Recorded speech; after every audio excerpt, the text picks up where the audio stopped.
Hi, dear listeners. This is Kate Riga. I'm here to make a quick pitch that you consider becoming a TPM Prime member. TPM has used the member model for over a decade now, and our loyal members are the only reason we've been able to weather the turbulence of the media landscape and avoid the fate that has befallen so many other independent outlets. For $70, you get no paywall, fewer ads, access to the Hive member forum, a members only newsletter, and more. For $140 a year, you get all of that, plus no ads at all. Without our members, there is no podcast, not to mention that I'm out of a job. Thank you so much for listening and supporting us. We couldn't do it without you. Hi, this is Josh Marshall, and this is the Josh Marshall podcast featuring Kate Riga. We have a bunch to talk about the convention today, which we are now halfway through. Let me mention just quickly, I'm a little under the weather, so if I seem a bit bit low energy, that's why. But I'm gonna persevere. Before we get started on that, I want to tell you something that happened today that I'm really excited about. I think our whole crew here at TPM is really excited about. We have mentioned in the last few episodes of the podcast, 3 or 4 episodes of the podcast, that we are currently running our annual TPM Journalism Drive, and I have encouraged you to contribute. If you are a reader, if if you are a member, if you're just a listener to the podcast, whatever, we had a goal of raising $500,000, which I don't have to tell you is quite a lot of money. And today we hit that goal. So I'm pumped. We're pumped. We have we've developed some proficiency, predicting how these drives will go. We do 2 of them a year. We do one membership drive earlier in the year, then we do the journalism drive that is usually a little later in the year. We kind of shift it up year to the next. But in doing that, you get a better handle on predicting how they're going to pan out, but you never know how it's going to pan out. And like I said, that is a lot of money, and everybody's mood is different each year. The economy's different, and it's sort of like a trust fall that we do. Hoping that our community will be there for us, and you have been. So thank you so much. I'm excited. I'm relieved. It took us 35 days, which is pretty fast. So in any case, I just wanted to thank all of you for that, for being there for us. It's a big deal. So we have this convention to talk about, and Kate has been, covering it for us along with other members of our team, and so I think her sort of 360-degree view of the events and sort of thoughts about it are probably going to be more interesting and more comprehensive than mine. My general thought overall is I think the speeches have been really good. I know that seems like a kind of a very banal thing to say, but I know that one of the beefs on night one is that it ran long. Some of the people ran longer than they should have. Whatever. I mean, for all of the sort of chatter on night one about, oh, you made Joe Biden, his final swan song, you made it be at the middle of the night, how could you, and all this kind of stuff. As far as I could tell, Obama spoke at pretty much the same time last night. I mean, maybe a little earlier, but it didn't seem dramatically different. And I don't know, the concept. I mean, obviously, there's rolling prime time over the course of the United States. The East Coast time is not the only time zone, but I think in some ways, prime time is a bit of a relic to start with. I mean, that's not really a thing anymore. People don't I mean, yeah, I think people only really know the phrase because of maybe SNL or something like that. But these things are, their impact is in many ways more how these things will be sliced and diced and show up on social media in the successive days. In any case, you know, um, the first night, I just thought there was just speech after speech where I was like, wow, that was really good.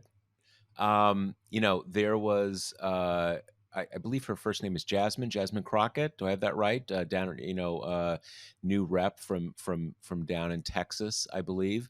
And, she told that story about, crying with Kamala, when she first showed up in the House. I thought Hillary's speech was great. Hillary is not she's a solid public speaker in the way that any kind of high profile politician needs to be, but she's not usually like a, particularly dynamic speaker.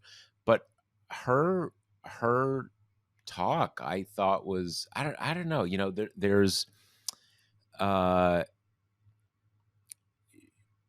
she has this kind of funny place in history as the person who lost to Trump, right? And all that falls out of that. And I don't mean that in a negative sense, but obviously all the expectations of the first woman president and so on and so forth. And I thought the moment, and I mean, sort of the historical moment that we're in with Kamala Harris maybe being on track to, to break that barrier. I thought it was just it gave Hillary a new moment to sort of reconceptualize her place in recent Democratic history, and I thought it was very powerful.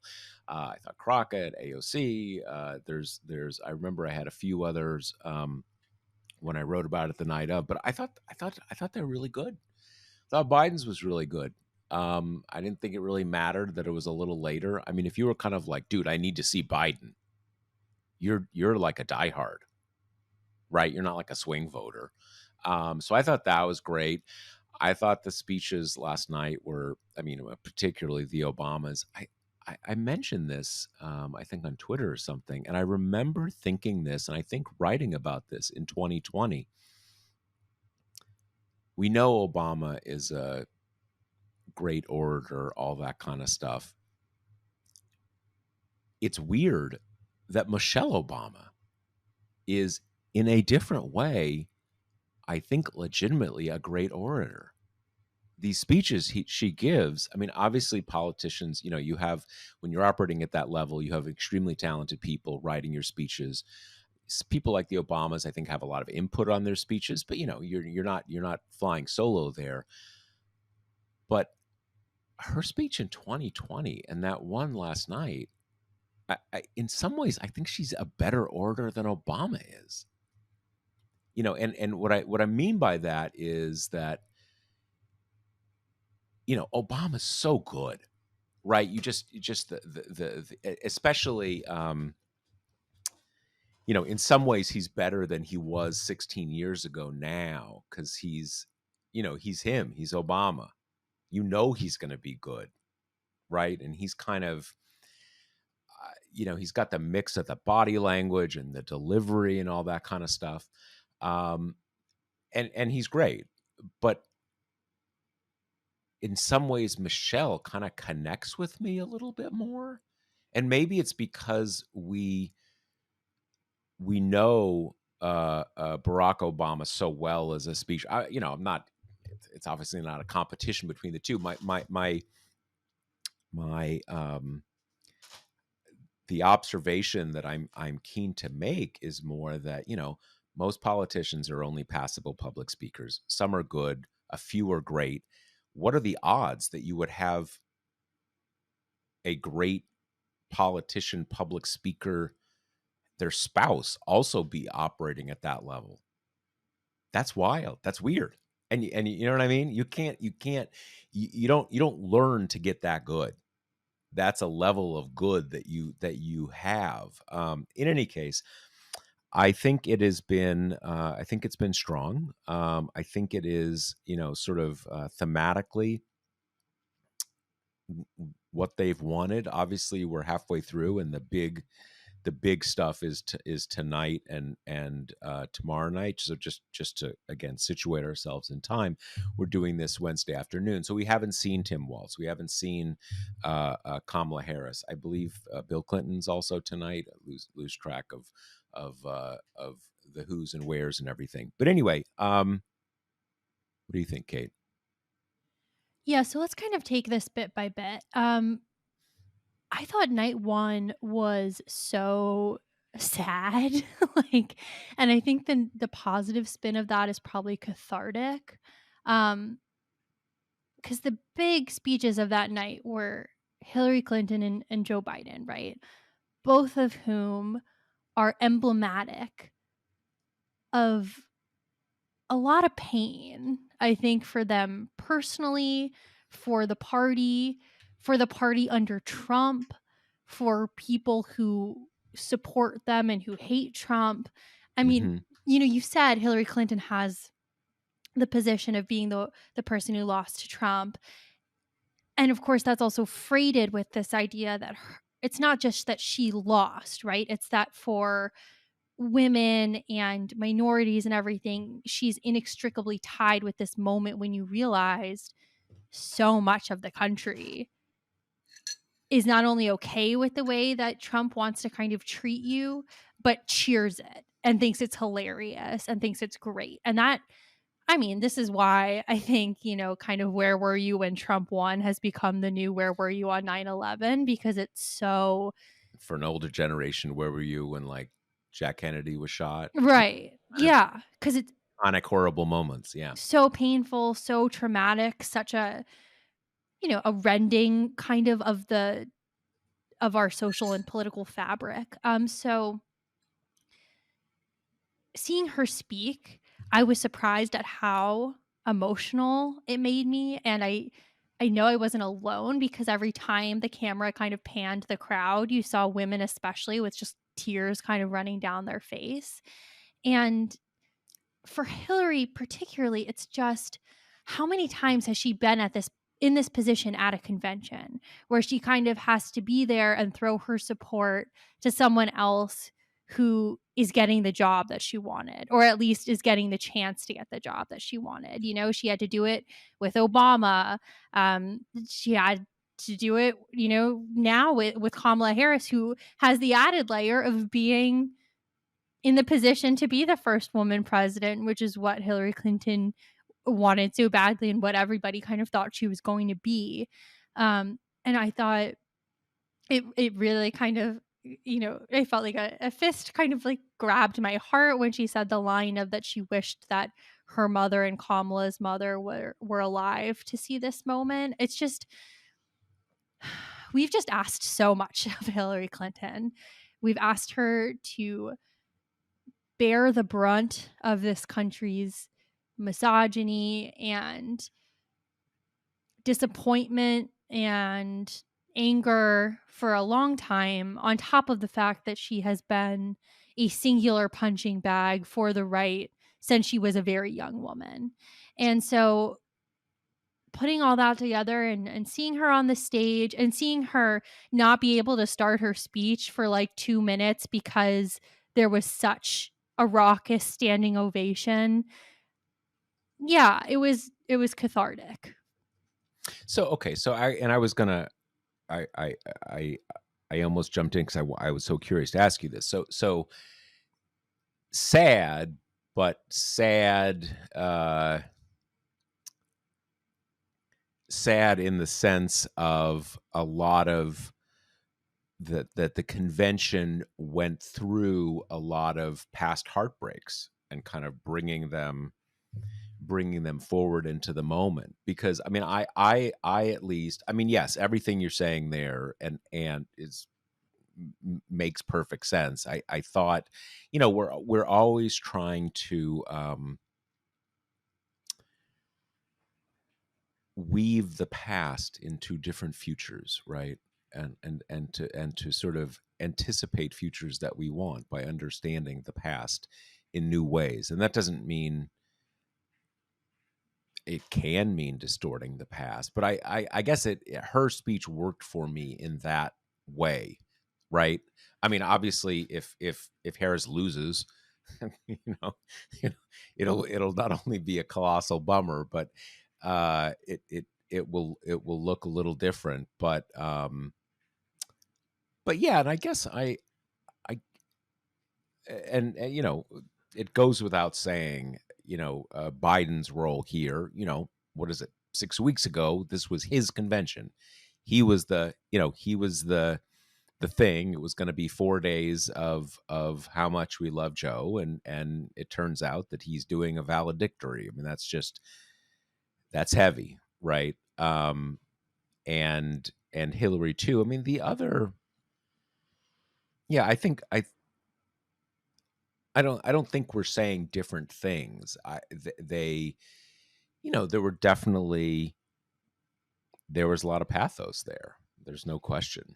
Yeah, and I mean that's kind of how the first day was crafted. It was the torch passing day. Hmm. But the people who in this case are kind of passing the torch, both Hillary spiritually to the next woman who might get it done, and then Biden, more directly, are both people who were put into positions to pass the torch that they wouldn't have chosen, right? And that came with an awful lot of public humiliation, in some cases condemnation, a lot of success of the kind of right wing smear campaigns, a Hmm. lot of Hmm.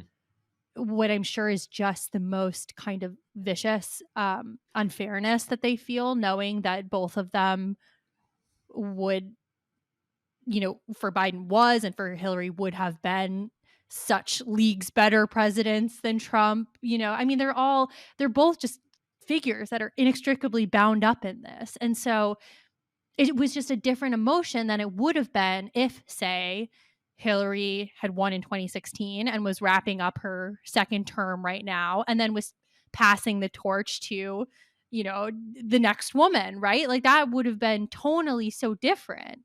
And I Yeah. think it came across that way and also kind of made the biggest moment of levity during Hillary's speech was when the crowd was chanting lock him up. And so she was standing there absorbing that chant that had obviously been tailor made to use against her by the Trump Oh, interesting. campaign. I missed that. I missed that. I watched the whole thing, but I missed that, and I'm not sure why I missed that. Maybe sometimes you don't kind of hear what's being. Well, partly what it is I have watched it on C-SPAN. I've watched everything on C-SPAN, which means there's no cutaways of chyrons. I mean, from what you're saying, it sounds like everybody else but me caught that, but it does make it is a different experience without the kind of the cut-ins and the round tables and stuff like that. I mean, uh in my mind, what you're trying to do there is, when you're on the one hand doing pass the torch, and some of these torches were not passed, as you say, passed with a lot of happiness. Like Biden's passing the torch, but like a bunch of people had to like manhandle him to make, I mean, it's a lot of stuff there. And but what I think, what conventions are supposed to do, and what I think this one has done, at least internally for the Democratic Party and the sort of the larger, kind of Democratic Party community, center left community, whatever you want to say, in the United States, is to wrap it all together, and that we are all participating in each other's victories and failures, basically. Right. So, kind of like, Hillary's not just someone who couldn't get it done in 2016. And obviously, after 2016, not only her personal disappointment, but the fact that, I mean, still lots of people blame her of, you did it. You shouldn't have run. You shouldn't this. You screwed up. You didn't go to Wisconsin and pay all the kind of stuff. But again, that kind of weaving together, and which is what you saw with Biden too. You want to kind of understand the past in which, okay, it all makes sense now, right? Yeah. This had to happen for what happens today, blah blah blah blah blah. Yeah, and I want to segue to talk about Biden, but I think part of the reason that we needed this first day of the kind of collective cathartic yowl is that Democratic politics since Obama has been singularly characterized by Trump, right? It's by people who are running primarily to save us from Trump, but Trump is the main character. And I think you get the Hillary torch pass, you get the Biden torch pass, and it all is leading into this Harris Walz campaign that, early days, but we're only going to have early days in this campaign. And I think what's been so exciting about it is that she's not just defining herself in opposition to Trump. Like Biden's whole theory of the case was I'm normal, I'm boring, I'm nice, I'm stable, I've been around for forever. You can, if I'm president, you can stop paying such close attention, you can stop freaking out all the time. I am the foil to Trump in that way. So his whole campaign theory was being the anti-Trump. And I think obviously Trump is still part of it. He can't not be. But Harris's message is being conscientiously crafted as a more forward-looking thing, as the post-Trump future is what she's selling, both, implicitly and kind of explicitly. So I think this first day was so bound up in the pain of the last few years and how the trauma of the Trump era. And so we're like now kind of tonally building into the presentation of the future. And I think Biden's speech really, really encapsulated that because, and I want to say, I think this was his moment. This is the biggest audience he's going to get. Even if he gave like a goodbye speech at the technical end of his term, not that many people were going to watch it, right? Like this was the big audience where he gets to kind of claim his flowers and be adored by the room and revel in the fact that everyone who's there, everyone who's watching recognizes the magnitude of what he's done and really appreciates it. And I think all that's true. And I think he deserved to have the moment. The speech was like 75% about him and 15% about Harris. And so I do hope that, as he stumps for her to the extent that he does, that he craft something that is a little bit more, hinged on that great line that he has about picking her was the best thing I've ever done in my career, and kind of and does make it a little bit more about her. Again, I think taking this space to kind of be like, hey, here's all the stuff I got done and I did a really good job and none of you appreciate it. Like I'm totally, totally okay with that. And I think he Hmm. deserves that moment. But Yeah. that's implicitly retroactive, right? Like he is talking about the past.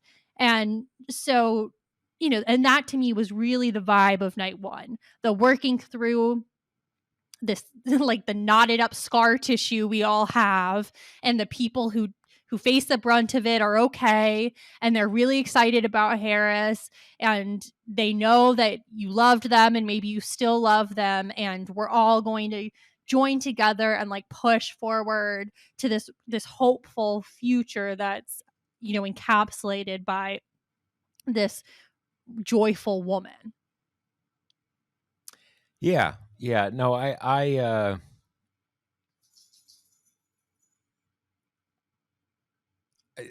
think that's right. I mean, I think it was a lot about him, but as you say, this is his.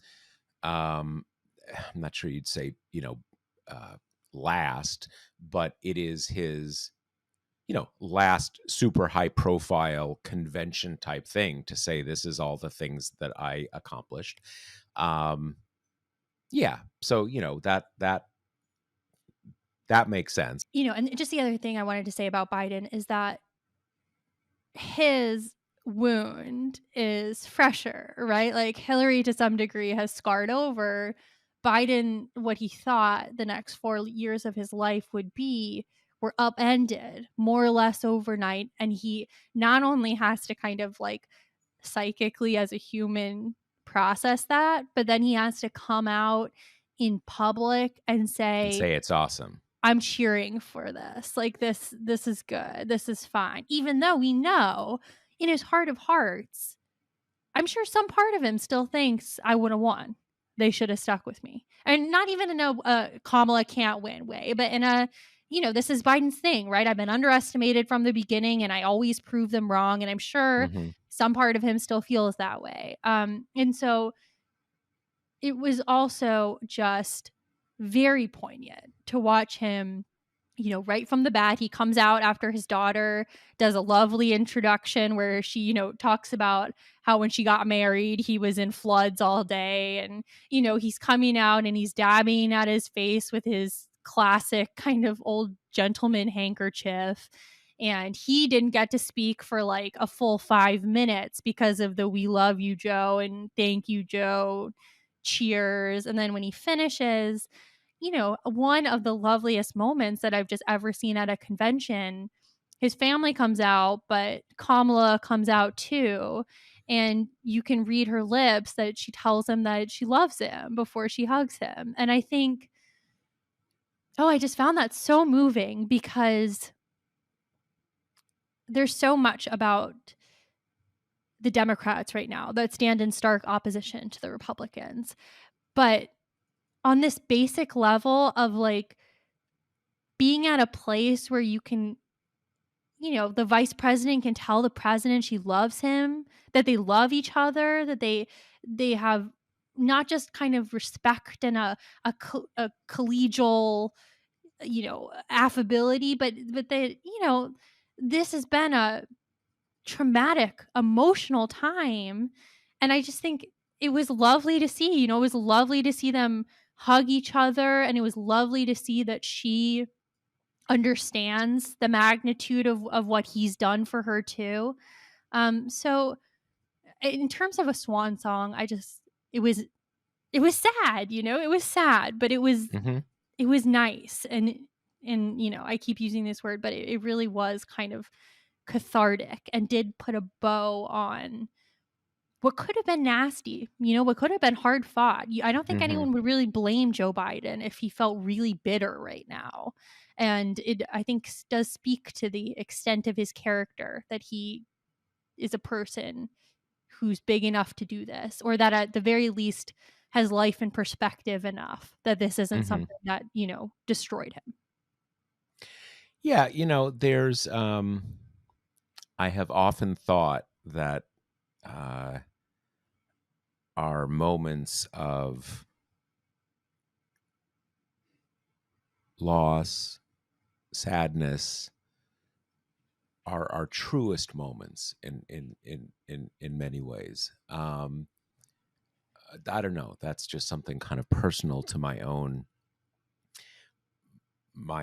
way of thinking about life. But the thing that stood out for me there is there's a photo. There may be a few versions of this photo, but we had one that it was on, was our front page photo, and it's Biden's back is to the camera, a little oblique, so you can see a little of his face. And Harris is looking up at him. So you see Harris. It's Harris's expression you see. And obviously he's a little taller than she is, so she's kind of looking up.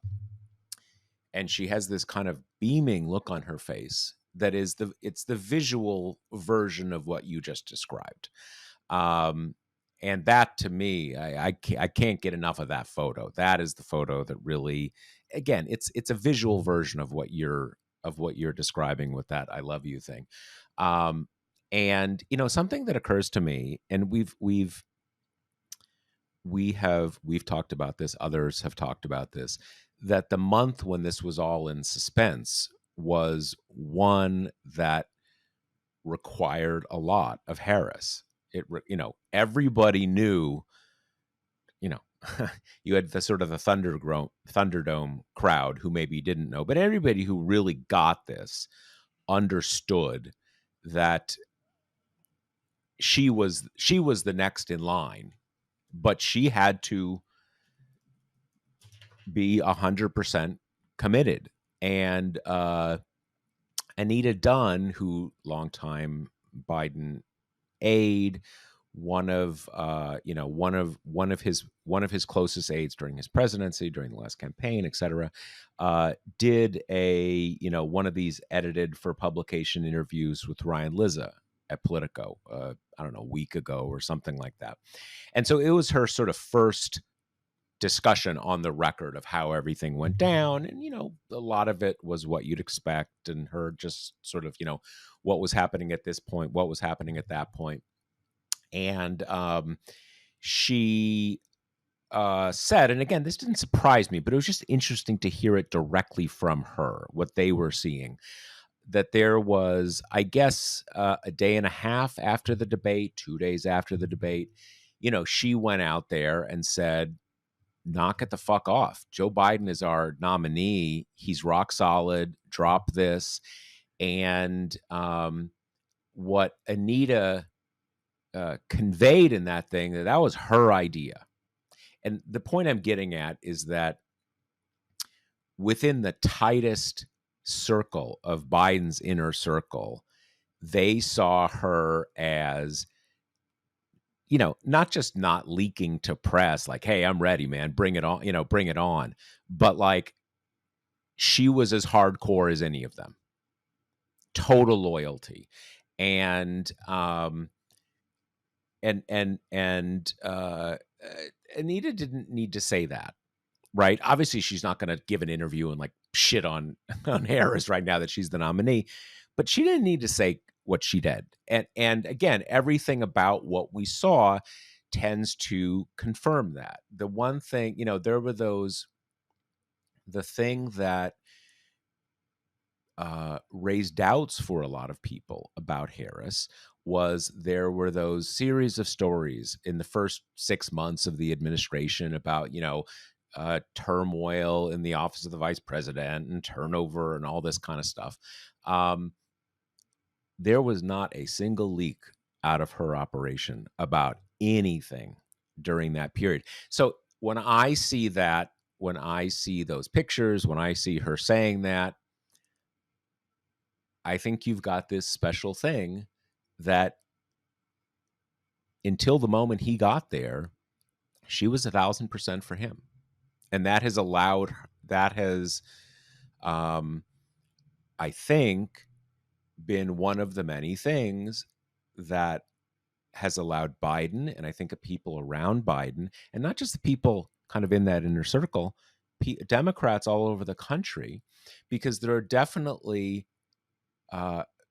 it wasn't the majority, but look, there were a lot of Democrats really angry about the push to get him off the ticket.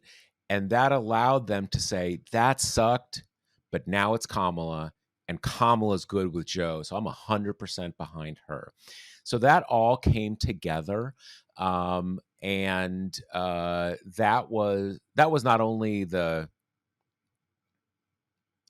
right thing to do for her. It kind of brings everything together now. But I want to emphasize too, I'm sure she needed to, at various points, bring her people together. And in a situation like that, you don't know who all your people are, right? Because some person you haven't talked to in ages is going to go to some paper and say, hey, yeah, I'm a friend of Kamala's. Here's the story, right? You need to say to all your people, I do not want to hear a fucking single word anywhere that anybody who knows anything about me is just shut the fuck up. Because believe me, every reporter in the universe in Washington was trying to get something out of the Harris inner circle. What are you doing? What are you thinking? What are you expecting? So, yeah, that was a powerful moment to me too, and I think it is there's always been this stuff during the last 3.5 years that the sort of the Biden people didn't take her that seriously, or all didn't give her enough response, blah, blah, blah, blah, blah, blah, blah. You never know what often individual people get along better than their people get along, right? Is often the case, but I think it's genuine at that level because if you're in a position that Biden was in there, um, or people in his inner circle, the one thing you absolutely fucking do not want to hear is the person that in many ways you put at the pinnacle of American politics maybe trying to nudge you aside. That's the ultimate betrayal. And it's it, it I there's a lot of reasons why I think Biden did this, but I have no doubt that played a role in why Biden, minutes after, and I endorse Kamala 100%, and that did it. That was the end of the Thunderdome right there. And, not to read too much into things, but I think it also reads as believable that this like genuine relationship between the two of them, because if there's anyone who could navigate those waters, knowing that, of course, Kamala is ambitious, right? You don't reach those heights of politics unless you want to be president. Does kind of lie in her family story, that she has this blended family where her husband's ex-wife is like a huge fan of hers, and they all Right. kind of co-parent really frictionlessly. I mean, that talk about kind of like handling a situation that easily could have been poisoned by bitterness and emotion and all that kind of thing. So, yeah, no, I agree with you. And it was a kind of lovely way to cap off a night that I think had um, a lot of pathos involved. Yeah, And so, yeah, I agree. and then I agree. the next night, last night, Tuesday night, was to me totally different. Like, talk about kind of the fun night, right? You had this boisterous roll call with Lil Jon coming out for Georgia, who I have since learned took a 6 a.m. flight to get to Georgia so he could cast his ballot in a midterms election because his absentee ballot didn't arrive on time. So whole new levels of respect for Lil Jon, by the way. But they did this roll call that they also didn't have to do, right? Because they had done it virtually in order to meet state ballot deadlines. So also something to be said for the fact that there were some logistical problems day one, right? There was the whole kerfuffle, as you alluded to in the intro, about Biden's speech being pushed late, but they were not shying away from kind of large scale stagecraft logistical feats here by deciding, yeah, we already did the virtual one, but we're going to do it in person, and we're going to have a playlist that kind of speaks to each state's personality as we go through. And there were celebrity cameos, right? And little poignant moments embedded in that. Like in Texas, you had Kate Cox, the woman who was famously denied an abortion, announced that she was pregnant and that her baby is due right along the time that we'll be inaugurating Kamala Harris. So all that kind of big party atmosphere stuff, which then led into the marquee speeches of that night, which, oh my gosh, I thought were great. And to start with was Doug Emhoff's, Harris's husband, who I thought, we've seen a lot of highly produced, kind of meant to manipulate your emotions, little video interludes throughout the DNC so far. His, I thought, was so good, narrated by his son. There was a particularly touching little segment about how Doug never really, fit in on Capitol Hill because he's this kind of goofy guy, and it's spliced in this image of him like looking like he doesn't know where to sit and kind of darty-izing around, like waiting to see if he's going to get yelled at. And then right after that is that the sweet State of the Union moment where he and Kamala spot each other and he does the big goofy wave and she kind of laughs at him. So it was really nice. And then of course we find out after the fact that his ex-wife produced this video. So that whole package. And then he gets up there and, he's adorable. Like, he is the ultimate my wife guy. You can tell that he just, thinks that she hung the moon and the stars.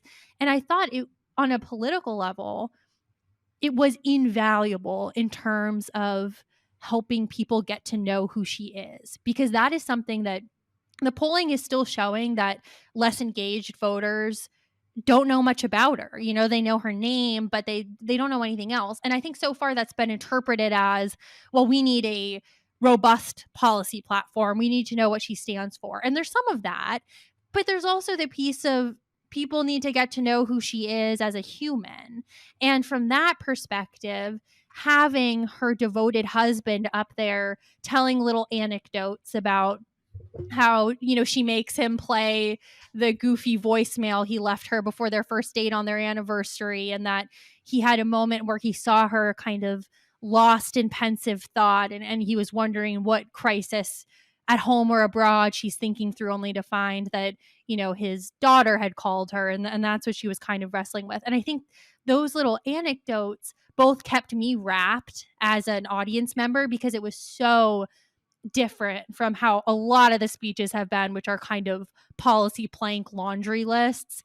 And also, those are the stories that bring voters in, that make Mhm. people like her. So, Yeah. I thought he knocked it out of the park, and it was cute, it was warm, it was sweet, it was intimate. And, I mean, I think everyone left that speech, even if you've been paying really close attention, learning a little bit more about her than you knew going into it. I think that's right. I mean, I think it's such a cliche to say we don't know a lot about her, but I don't I, I I don't feel like I know a lot about. I know her public persona. I know her electoral background. I know her. I know the public things. I don't feel like I know a lot about the private things. And it's also there's it is a challenge from a convention is a 4-day commercial for the candidate.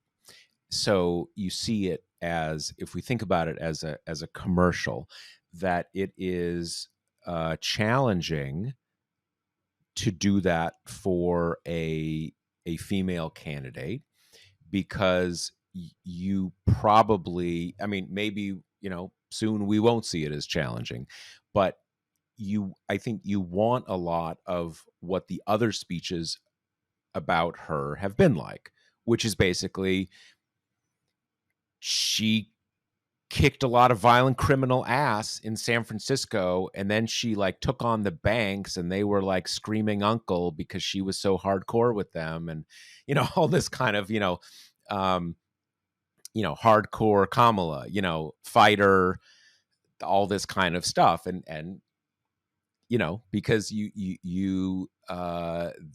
there's all these shoals they have to navigate, that you don't want to humanize her too much, right? You don't want her just to seem just like another lady, because what is a lady doing being president? You have all these kind of stuff. And it's interesting how he has play embodied the second gentleman, because we haven't had one of these yet, and maybe we're about to have the first gentleman, that he has uh, embodied what is often the female first or second lady role, which is the person who, like, I can't get enough of them, they are so awesome, this kind of thing. This kind of thing, which is what you want, right? The kind of the person who knows them best. They just can't stop loving them because they are just nonstop awesome. It does it. I think that doesn't seem like a stretch for him. I mean, that kind of fits with what I have at least understood of their relationship. But that's all of that because this is I can think of many previous first lady wannabe speeches, and that it's all kind of, kind of like, I first saw him and then this and then he did this and he did this other thing. He's so awesome. Again, this is the male version of that. But I think you're right. I think it worked for that reason. I mean, this is probably just an overly parochial view. I've had a number of Jewish friends tell me they thought it was a very Jewish speech, in the sense of the sort of the culture of American Jewry, a very kind of a very openness with like personal feelings and familial stuff. Um, Again, this is, every ethnic community in the United States thinks that their grandmothers are big warriors and stuff, and all that kind of stuff. So how much that is unique to American Jewry, I have no idea, but I do think it worked in the ways that you were saying.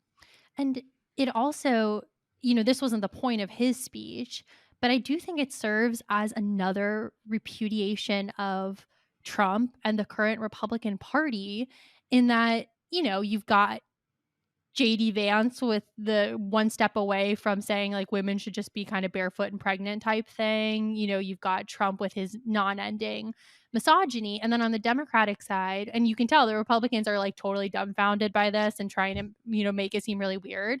But you've got a guy who just like loves his wife a lot. I think she's very awesome, and like doesn't seem to have any reservations about playing second fiddle, or that she's more powerful than he is already, and is trying to become even more, the most powerful person in the world.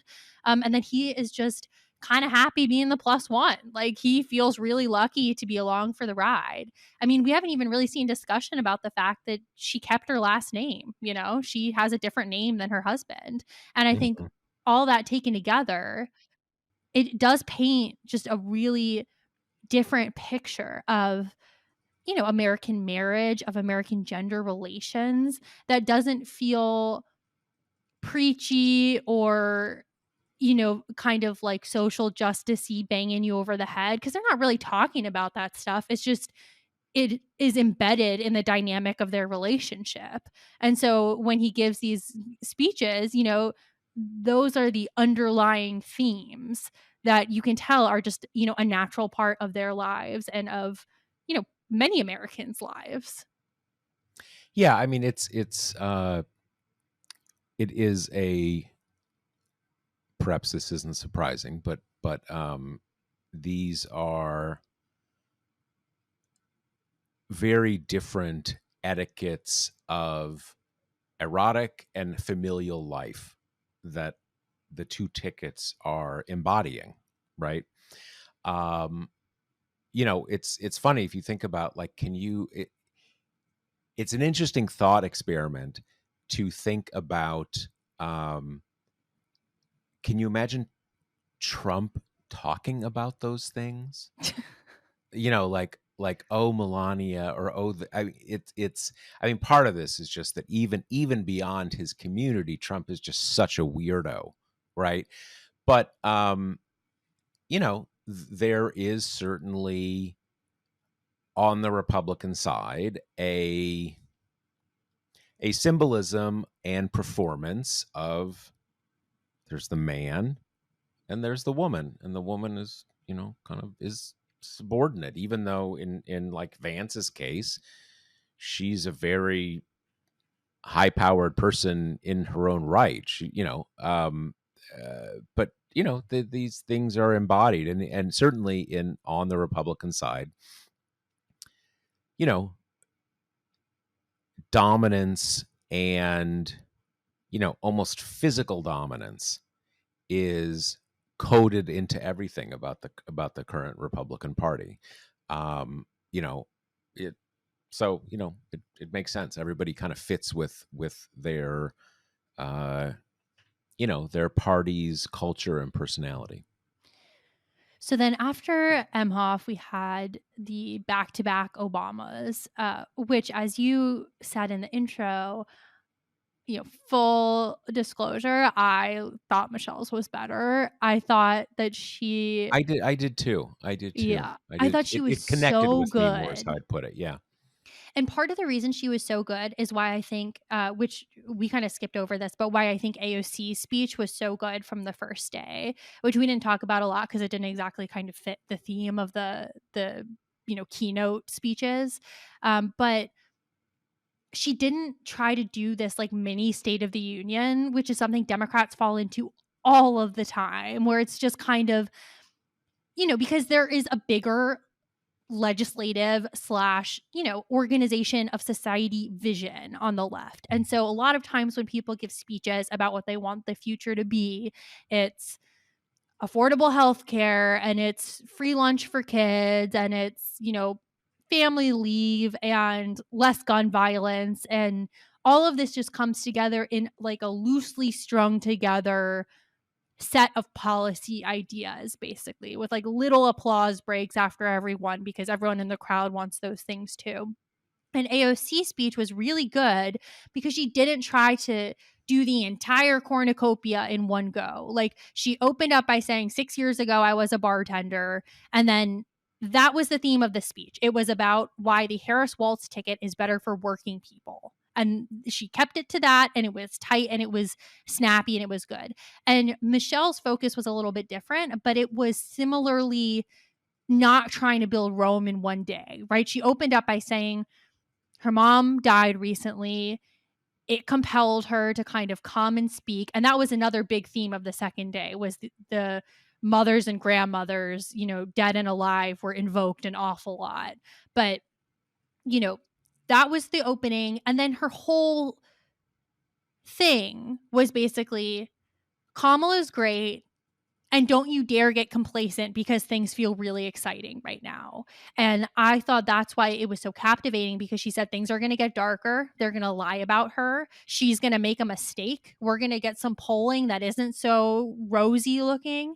And it was about urgency. It was about effectiveness. It was about, there are 77 days left and you don't get to kind of sit around, waiting to be massaged by the campaign or courted, or peaked because she isn't exactly where you want her to be on every single issue. Like, this is a communal mandate that we kind of rise up and get behind her, and we don't have a lot of time to do it, and it's going to be a dogfight. And I'm using my position as one of the hallowed figures of democratic politics, even though she was never technically a politician herself. And this is the call to action, and this is what we're doing now. And I thought it was like AOC's in terms of that focus. It was tight. She also, I think, was the best of everyone at not fighting the crowd, but not letting it overwhelm her speeches. Like, she kind of averted the chants that were growing and used the energy, but didn't let it make her stilted and have to pick back up on the momentum. So yeah, no, I thought it was great. And it is funny that she so hit the theme that we talked about last pod, which is something that I've just been worried about all the time, which is, it's not going to stay this good forever. Like, the forces that be are just not going to let it be a happy-go-lucky thing until November. And Hmm. I don't want that to rain on the parade, but I also don't want people to, when we inevitably hit that first, lie that takes hold from the right, or the first bad polling, or her first big mistake in an interview. Like, I don't want people to go to pieces, because that's baked in. It's going to happen. So I Yeah. loved her call to action, her call to not be fragile, to be tough and dig in. And it's 77 days and we're off. Yeah. Well, one thing you were saying before about how the first day was sad, and we were saying a lot of pathos, a lot of pain. Um, it's interesting that, and look, I don't know Barack and Michelle's inner lives. Obviously, Barack Obama had basically an absentee father. His mother died relatively young. So I'm not talking about how these people's lives have really been, which I don't have very much visibility into. But in their public personas in the Democratic Party, they're both the anti pathos, what is there to be pathos about, right? I mean, like Barack was basically had already been a high-powered lawyer and senator and two-term president when he was like my age or younger than I am now. So upward and onward and upward, and like Michelle, super high-powered lawyer who on the side had a husband who was president. So these are kind of like, these are two, again, how they present that. Where's the pathos? Where's the disappointment? Everything has gone perfectly, kind of like, right? Um, and so obviously that is, and I'll just state again, I'm not saying that is the reality of both of their lives. Um, but in an electoral sense, it is kind of their lives. And so that just sort of turns the page from from that first night where there is a lot of uh, pain and disappointment and all those kind of things. It is funny. I don't remember Michelle Obama, at least during his first campaign for president and maybe his first term. I remember her as being a serviceable public speaker, but I think clearly this is something that is she has, I don't know, kind of grown into, and it's probably also how her public image has evolved over the last 17 or 18 years, however long it's been that they've been in the spotlight. I think she also brings an authority when she speaks, partially because everybody knows that she hates politics. Like, she makes it really known. How Hmm. many times do we hear people being like, if Michelle would run, she'd be president for life, and she just makes it very clear that she disdains it. So I think when she enters the arena, it's kind of like, okay, this is important, right? Like, kind of sit down and listen. But one of the highlights of her speech was the perfectly crafted and articulated rebuttal of DEI candidate, which was the phrase, the affirmative action of generational wealth. Hmm. So good, so pithy, such a good way to capture the fact, which people have tried to articulate in different ways, that Trump is not only not a working man, but that he has been the beneficiary of advantages and safety nets that the rest of us couldn't even dream of. And I think she articulated that so well in that section about the affirmative action, where she said, people like me and Kamala, we don't get to lead businesses that fail. You don't get to change the rules so you win every time. You don't get to bail yourself out with the hordes of wealth upon which you were born. And I thought she did that so effectively. And that's something that Democrats have struggled a bit to articulate, or to find a way to kind of use his wealth and celebrity against him. Yeah. It is. I 100% agree on that. It's funny because JB Pritzker had that thing about take it from a real billionaire, kind of so that there's always been in American public life a it varies in different eras of American history, but there is at least an undercurrent of, if not, I don't know, respect for wealth. Like wealth, awesome. Glad you're who wouldn't want to be wealthy, kind of thing. And that, I think, is what you're, describing, that they have, how do you come at him? But that really is it. That kind of like he can fail 100 times and it doesn't matter. And I think everybody gets, and in some ways that's almost his electoral superpower.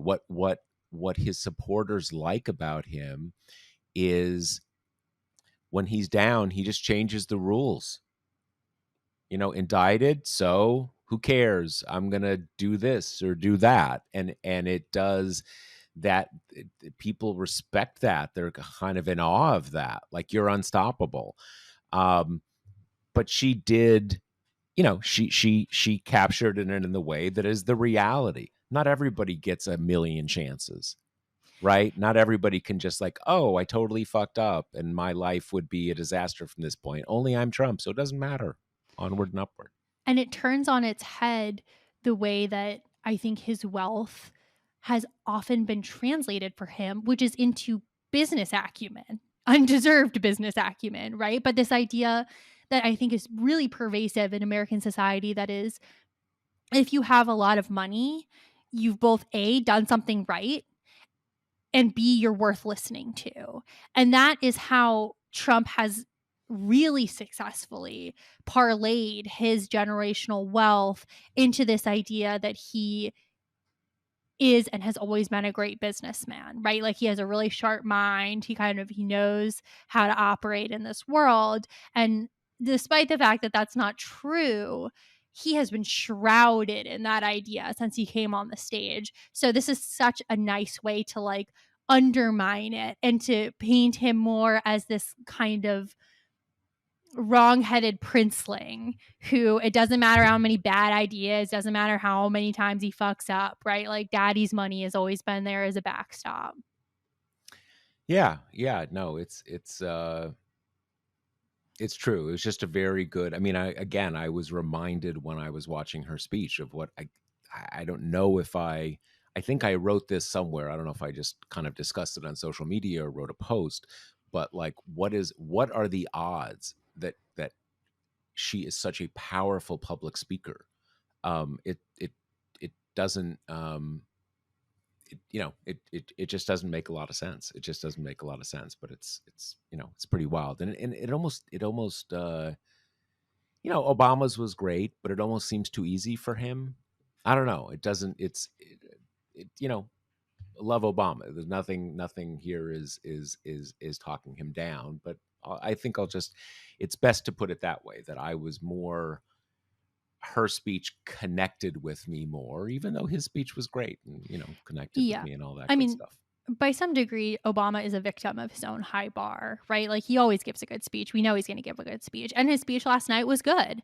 Yeah. And I think, it had the moment seen around the world where he used Trump's accordion hands, mannerism to like make a penis joke that everyone thought was really funny. And I will say that his delivery of it It was was pitch masterful. perfect. It Yeah. was great. Well, And because it that, wasn't clear at first. He had to kind of work it for a yeah. second for it to land for people. And that, though, tonally did kind of capture his speech as well, and the greater theme of how Democrats are positioning themselves vis-a-vis the Trump campaign this time, which we've been using like they're weird as the shorthand for.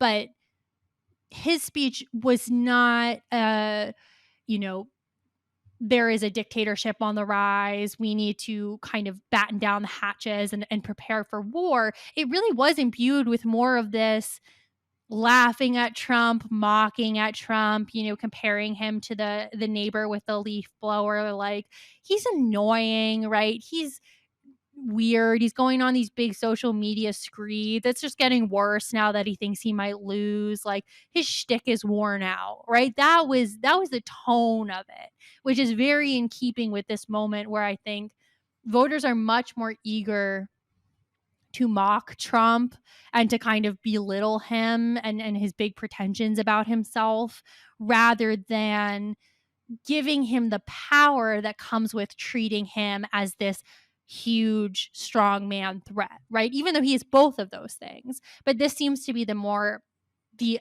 approach that people are kind of more into and excited about right now.